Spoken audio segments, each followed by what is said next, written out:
Hi friends, स्वागत है आप सभी का आज के फिर नए एक वीडियो में। तो आज देखने वाले हैं भोजन। आज के टॉपिक है भोजन के बारे में पढ़ेंगे। भोजन के बारे में अब भोजन पे लगातार पिछले 2 वीडियो बन चुका है। अगर आप लोग नहीं देखें तो पहले 2 वीडियो को देख लें, उसके बाद ही आगे बढ़ें, नहीं तो आप लोग समझ नहीं पाएंगे। और अगर नए हैं तो चैनल को सब्सक्राइब कर लें और अपने दोस्तों को शेयर ज़रूर से ज़रूर करें वीडियो को।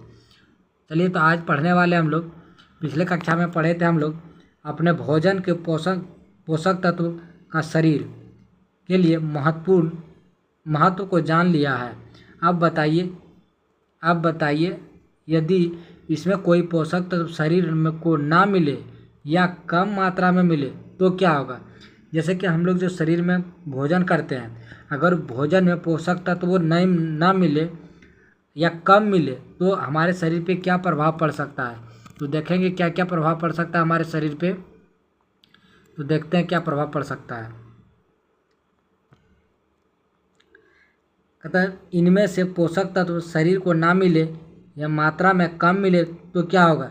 जब शरीर की आवश्यक मात्रा में पोषक तत्व नहीं मिलते हैं तो इसकी स्थिति में कुपोषण का शिकार हो जाता है। अगर कोई बच्चे को जितना प्रोटीन, जितना वसा, जितना कार्बोहाइड्रेट चाहिए, अगर वो नहीं मिले तो वह कुपोषण का शिकार हो जाते हैं। कुपोषण देख रहे हैं यहाँ पे आप लोग फिगर देख पा रहे होंगे, कुपोषण का शिकार हो जाएंगे। चलिए आगे देखते हैं।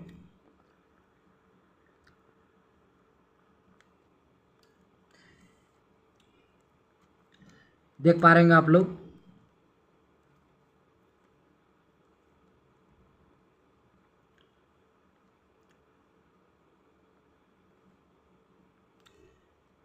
यहाँ पे 2 बच्चे हैं, दो भी करा सूखा रोग से ग्रसित रोग क्वार्सियोरकर और पीड़ित बच्चा।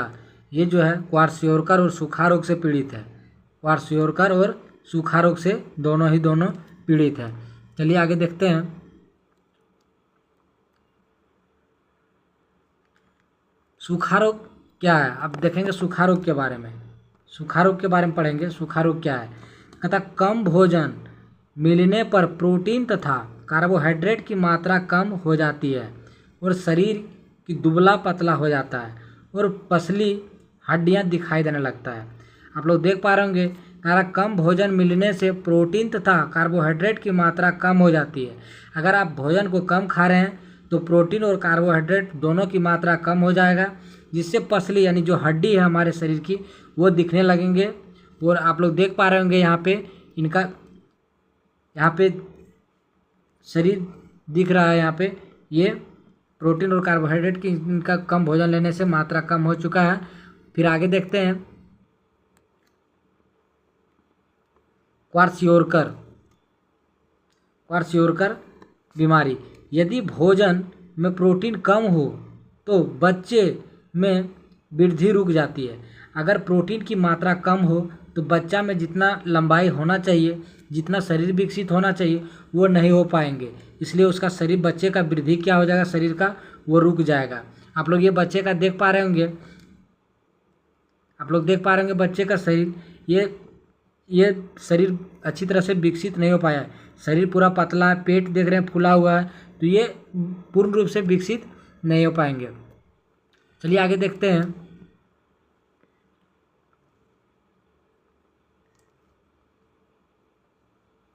अब देखेंगे रतौंधी के बारे में।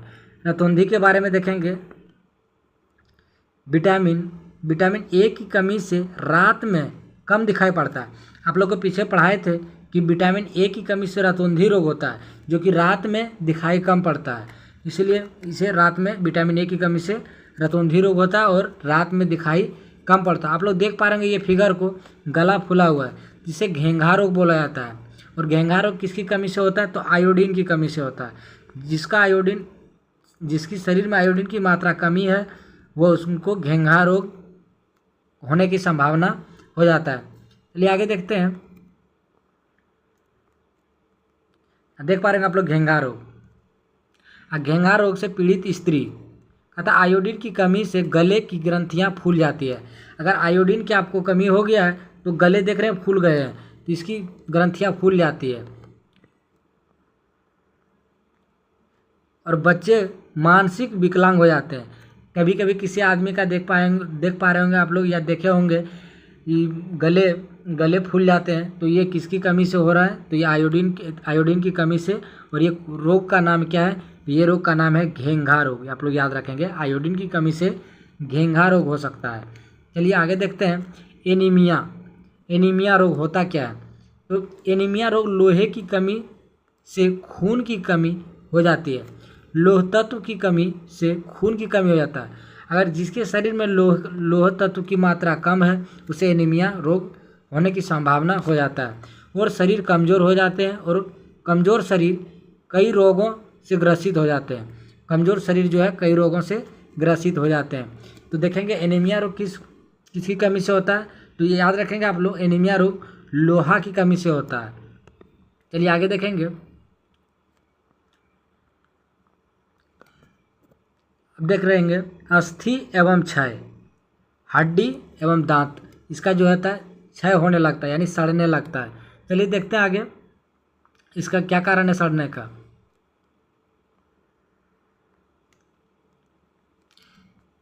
कारण कैल्शियम की कमी से हड्डियों एवं दांतों का कमज़ोर हो जाता है। जिस व्यक्ति को कैल्शियम की कमी है, उनका हड्डी भी कमज़ोर हो जाएगा और दांत भी कमज़ोर हो जाएगा। देख पा रहे हैं आप लोग, दांत जो है इसका क्षय होना स्टार्ट हो गया है। तो आगे देखेंगे हम लोग, कैल्शियम की कमी से हड्डी एवं दांत मतलब टूटने फूटने लगता है और हड्डी कमज़ोर हो जाता है। चलिए आगे देखेंगे।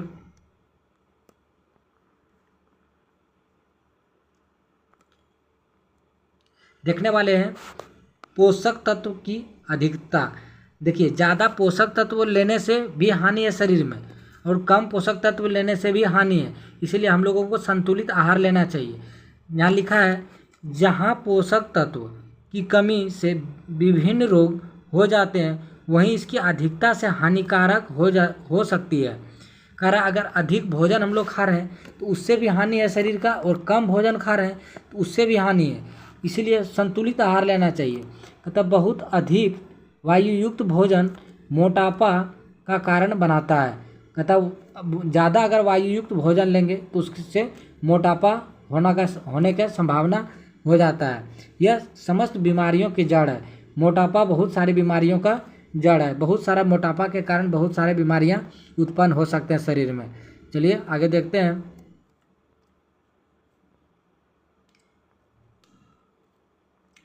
मोटापा, अपनी अपनी जानकारी को शरणबद्ध कीजिए।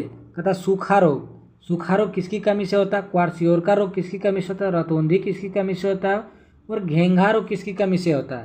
तो याद रखेंगे आप लोग, सूखा रोग जो होता है विटामिन डी की कमी से होता है, क्वार्सियोरका प्रोटीन की कमी से होता है, और रतौंधी विटामिन ए की कमी से होता है, घेंघा जो होता है आयोडीन की कमी से होता है। आप लोग याद रखेंगे। फिर से एक बार रिपीट कर रहे हैं। सूखा रोग जो होता है विटामिन डी की कमी से होता है, क्वार्सियोरका प्रोटीन की कमी से होता है, रतौंधी विटामिन ए की कमी से होता है, रतौंधी जो होता है विटामिन ए की कमी से होता है, और घेंघा आयोडीन की कमी से होता है। आयोडीन की कमी से होता है घेंघा रोग, याद रखेंगे आप लोग। चलिए आगे देखते हैं। करा आप आयोडाइज नमक को आयोडीन की उपस्थिति का पता कैसे लगाएं? करा आयोडीन का पता कैसे लगाएं? नमक में कितना आयोडीन है, कितना प्रतिशत आयोडीन है? चलिए आगे देखते हैं।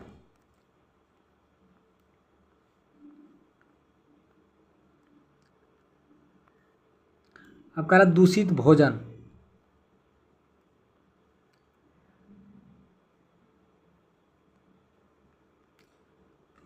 दूषित भोजन को देखेंगे। दूषित भोजन यहाँ पे देख पा रहे होंगे, खुला भोजन।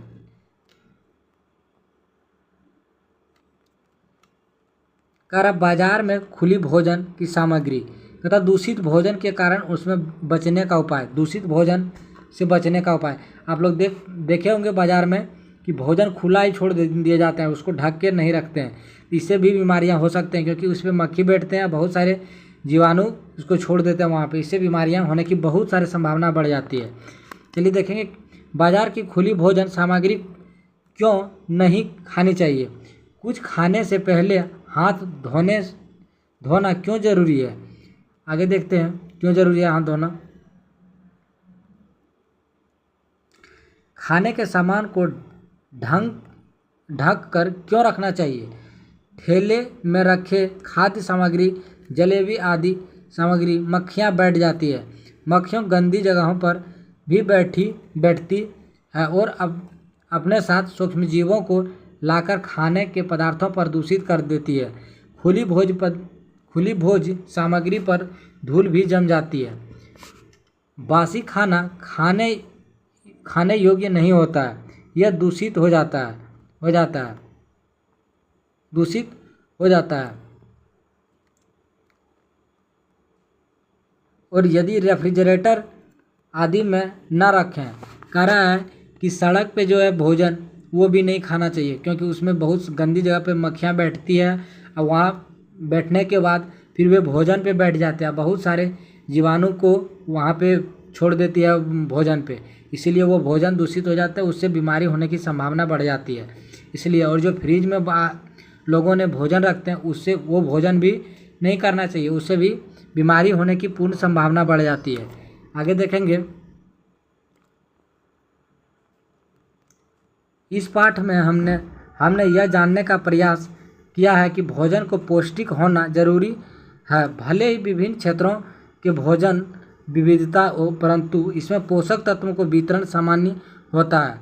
हमें हर क्षेत्र में विशेष के आहार का आनंद लेना चाहिए, इसकी प्रशंसा करनी चाहिए। कारण भोजन जो है हमें संतुलित आहार लेना चाहिए। चलिए आगे देखते हैं।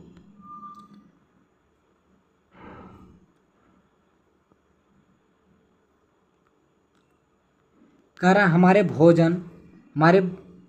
भोजन का मुख्य पोषक तत्व कार्बोहाइड्रेट, प्रोटीन, वसा, विटामिन तथा खनिज लवक है।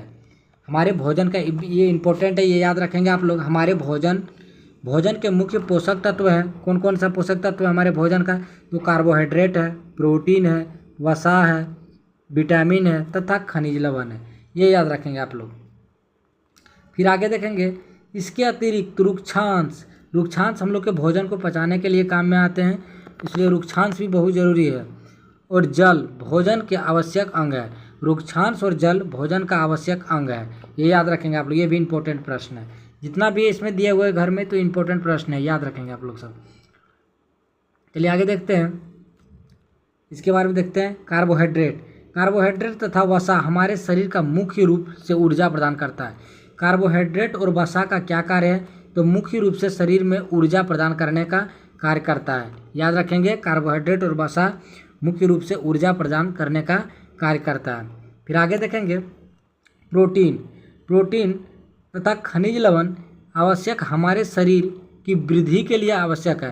प्रोटीन और खनिज लवण, याद रखें, प्रोटीन और खनिज लवण हमारे शरीर को वृद्धि करने का कार्य करता है, हमारे शरीर को वृद्धि करने का कार्य करता है।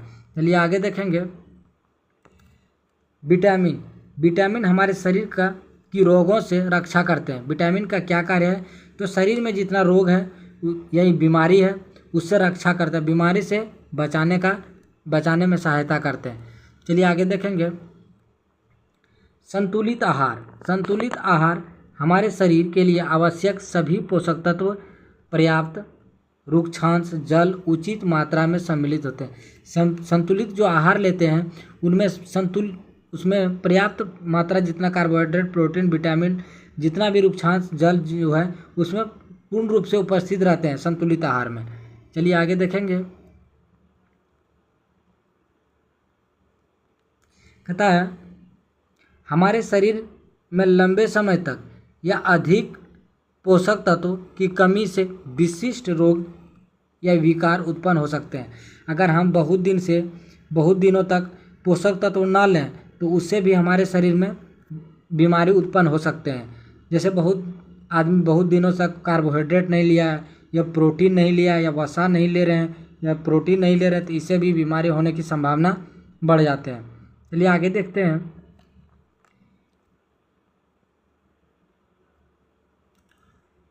यह कह रहा है बच्चों के इस पाठ में दिए गए सभी परीक्षण को स्वयं करने का प्रोत्साहित कीजिए। कहता बच्चा को स्वयं करने के लिए प्रोत्साहित करना चाहिए। कहता फास्ट फूड अधिक उपयोग करने से होने वाली हानियाँ और बच्चों का ध्यान अवश्य दिलाएं तथा बच्चों को अधिक जो फास्ट फूड खाना खाते हैं उनसे जागरूक बच्चों को करना चाहिए, और जो हानि हो रहा है उससे फास्ट फूड खाने से उनको आवश्यकता अनुसार उसको जगाना चाहिए कि ये भोजन फास्ट फूड ज़्यादा नहीं करना चाहिए। अब कहते हैं कुपोषण कैसे होते हैं, तो कुपोषण से संबंधित पोस्टर, कहता कुपोषण से संबंधित पोस्टर आप लोग को दिखा चुके हैं। कुपोषण का शिकार 2 बच्चे हो चुके थे, उसका पोस्टर यदि उपलब्ध हो तो बच्चों को दिखाकर चर्चा कीजिए। उसका पोस्टर दिखाएं बच्चा को और उसको बताएं कि ये कुपोषण का शिकार, उसको पौष्टिक आहार लेना चाहिए। चलिए चलते हैं आगे वीडियो में। अब देखें कुछ प्रश्न बन रहे हैं ऑब्जेक्टिव, तो इसको देख लेंगे 1 नंबर वाले प्रश्न को। तो कहता आलू में क्या होता है, तो आलू में मुख्य रूप से मंड होता है। मंड याद रखेंगे, आलू में मुख्य रूप से क्या होता है, तो मंड होता है। फिर देखेंगे दूसरा प्रश्न, हड्डी एवं दांतों को किसके उपयोग से स्वस्थ रखा जा सकता है। आप लोग पीछे पढ़ाए होंगे, हड्डी एवं दांतों को किसके उपयोग से स्वस्थ रखा जा सकता है, तो कैल्शियम। अगर कैल्शियम की कमी हो जाए तो हड्डी एवं दांत क्या होता है, कमज़ोर होने लगता है और क्षय होने लगता है। तो अगर इस कैल्शियम की मात्रा सही है शरीर में तो हड्डी एवं दांत अच्छे रहेंगे।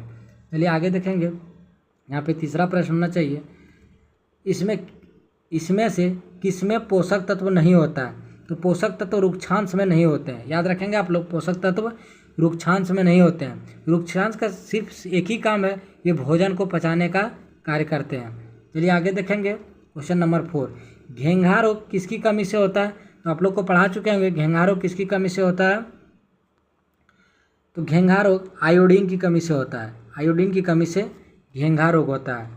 5वां प्रश्न को देखेंगे, निम्न में से किस खाद्य पदार्थों में विटामिन खनिज लवण प्रचुर मात्रा में होते हैं, तो इसमें होते हैं घी में विटामिन खनिज लवण प्रचुर मात्रा में होते हैं। फिर आगे देखेंगे, ऐसे 2 खाद्य पदार्थों का नाम लिखिए जो नीचे दिए गए पोषक तत्व प्रचुर मात्रा में है। जैसे वसा, तो वसा ऐसा पदार्थ का नाम बोलिए जो कि वसा पाया जाए। 2 पदार्थ का नाम, तो वसा किसमें पाए जाते हैं, तो एक तरह से हम बता सकते हैं कि तेलीय पदार्थ में, तेल और घी में वसा पाए जाते हैं। तो याद रखेंगे तेल और घी में क्या पाए जाते हैं, वसा। अगर मंड की बात करें तो मंड आलू में पढ़ाए थे, आलू में मंड पाया जाता है, ये याद रखेंगे आप लोग। रुक्षांश फल में पाए जाते हैं, याद रखेंगे। और प्रोटीन दाल में पाए जाते हैं, दाल में सबसे अधिक प्रोटीन पाए जाते हैं, तो याद रखेंगे आप लोग। अब थोड़ा देख लेते हैं, इधर भी 1 नंबर का प्रश्न है। कहता इनमें से कथन के सामने सही या गलत, सामने गलत का चिन्ह लगाएं। कहता केवल चावल खाने से हमारे शरीर में पोषक तत्व आवश्यक को पूरा कर सकते हैं। कहता अगर हम सिर्फ चावल ही खाएं तो हमारे शरीर में जितना पोषक तत्व है वो पूरा हो पाएंगे, तो बिल्कुल नहीं हो पाएंगे। चावल से सिर्फ कार्बोहाइड्रेट मिलते हैं, प्रोटीन नहीं मिलते हैं, वसा नहीं मिलते हैं। चावल से सिर्फ और सिर्फ कार्बोहाइड्रेट मिलते हैं। चलिए ये गलत हो गया प्रश्न। दूसरा प्रश्न को देखेंगे हम लोग, तो संतुलित आहार लेकर अभिभाज्यजनक रोग को रोकथाम की जा सकती है। कहता संतुलित आहार लेंगे, अगर खाएंगे तो बीमारी को रोका जा सकता है, तो बिल्कुल रोका जा सकता है संतुलित आहार से, ये सही है। दूसरा नंबर का प्रश्न सही है। कहता शरीर के लिए संतुलित आहार में नाना प्रकार के खाद्य पदार्थों होनी चाहिए, तो बिल्कुल होनी चाहिए नाना प्रकार के, सब अलग अलग पदार्थ, हर तरह के, कभी फल खाना चाहिए, कभी सब्जी खाना चाहिए, तो हर तरह के होना चाहिए, अलग अलग होना चाहिए। कहता शरीर को सभी पोषक तत्व उपलब्ध कराने के लिए केवल मांस पर्याप्त है, तो नहीं, मांस से सिर्फ टोटल जितने पाए जाते हैं पोषक तत्व प्राप्त नहीं हो सकते हैं, तो ये भी गलत है। तो आगे देखते हैं, आगे देखेंगे,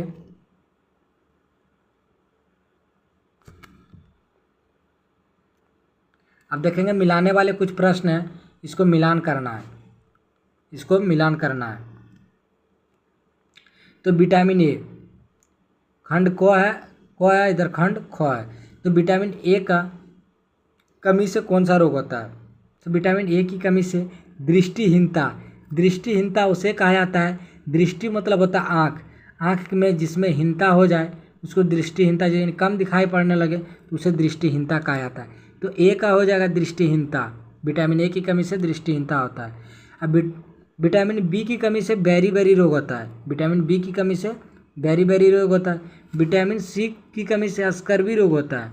विटामिन सी की कमी से स्कर्वी रोग होता है और डी की कमी से रिकेट्स रोग होता है। याद रखेंगे रिकेट्स, विटामिन डी की कमी से रिकेट्स रोग होता है। तो आप लोग मिला लेंगे, बता दिए हम। चलिए आगे देखते हैं।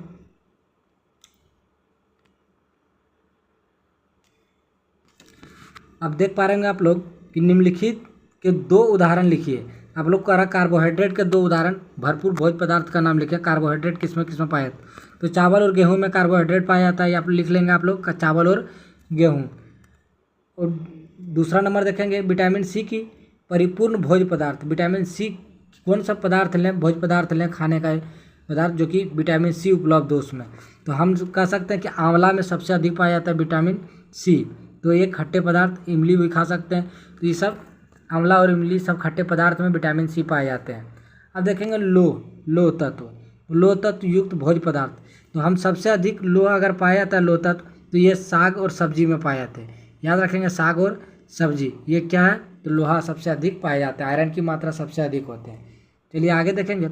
अत्यधिक रुक्षांश के स्रोत वाले भोज्य पदार्थ। कहता अत्यधिक रुक्षांश किस में पाए जाते हैं? तो फल और सब्जी में सबसे अधिक रुक्षांश पाए जाते हैं। याद रखेंगे सबसे अधिक रुक्षांश किस में पाए जाते हैं? तो फल और सब्जी में पाए जाते हैं। अब देखेंगे आगे खनिज तत्वों की कमी से होने वाले रोग। तो इससे भी बहुत सारे रोग हो सकते हैं, जैसे कुपोषण का शिकार हो सकते हैं और बहुत सारे इसमें भी रोग हो सकते हैं। तो इसे याद रखेंगे, सिर्फ कुपोषण का शिकार हो सकते हैं खनिज तत्व की कमी हो जाए तो आगे देखेंगे सूखा रोग। तो सूखा रोग किसकी कमी से होता है? तो विटामिन डी की कमी से होता है। याद रखेंगे। पायरिया रोग किसकी कमी से होता है? तो विटामिन सी की कमी से।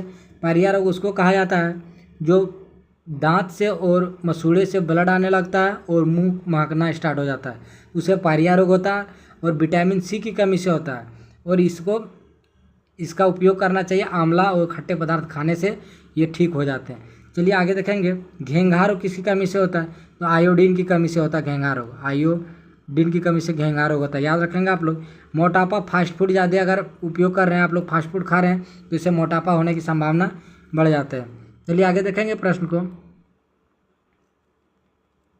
कहता एक मोटे व्यक्ति को अपने वजन को कम करने के लिए क्या करनी चाहिए? और एक मोटा व्यक्ति है और उसको वजन को कम करने के लिए आप लोग बताएंगे क्या करना चाहिए? पहला प्रश्न। दूसरा प्रश्न है 7वां प्रश्न। 8वां प्रश्न है कुछ जंक फूड के नाम लिखें। जंक फूड के नाम लिखें। और 9 नंबर का प्रश्न है भोजन की अपव्यय और न्यूनतम करने के लिए आप क्या करेंगे? तो देखेंगे 7 नंबर का दिया हुआ, मोटे व्यक्ति को अपने वजन को कम करने के लिए सबसे पहला व्यायाम करनी चाहिए और उसको दौड़ लगानी चाहिए। ये सब करने से उनका मोटापा घट सकते हैं। चलिए देखेंगे 8वां नंबर का प्रश्न। कुछ जंक फूड का नाम, जैसे पिज़्ज़ा, बर्गर, समोसे, ये सब क्या है? सब जंक फूड, कुरकुरे, ये सब जंक फूड भोजन है और इसके खाने से मोटापा बढ़ने की संभावना पूरी हो जाती है। भोजन का व्यय यानी भोजन को ज़्यादा अव्यय नहीं को न्यूनतम करने के लिए आप क्या करेंगे? तो उसको बचाने की कोशिश करेंगे और क्या करेंगे? चलिए आगे देखते हैं। इसमें कुछ नहीं है, सोचने वाले प्रश्न है इसमें, आप लोग देख लेंगे। आज का टॉपिक यहीं तक है और एक वीडियो में हम लोग सिर्फ विटामिन के बारे में बना रहे हैं। एक वीडियो आप लोग देख लेंगे, वो वीडियो को विटामिन, सिर्फ और सिर्फ विटामिन और खनिज लवण के बारे में आप पूरी जानकारी उसमें बताएंगे कि विटामिन की कमी से कौन सा रोग हो सकते हैं और बीमारियां और क्या उसके लिए आवश्यक है खाना पीना के लिए। तो वो एक वीडियो पूरी बना देंगे उसी विटामिन के बारे में। चलिए मिलता है अगले वीडियो में, तब तक के लिए धन्यवाद।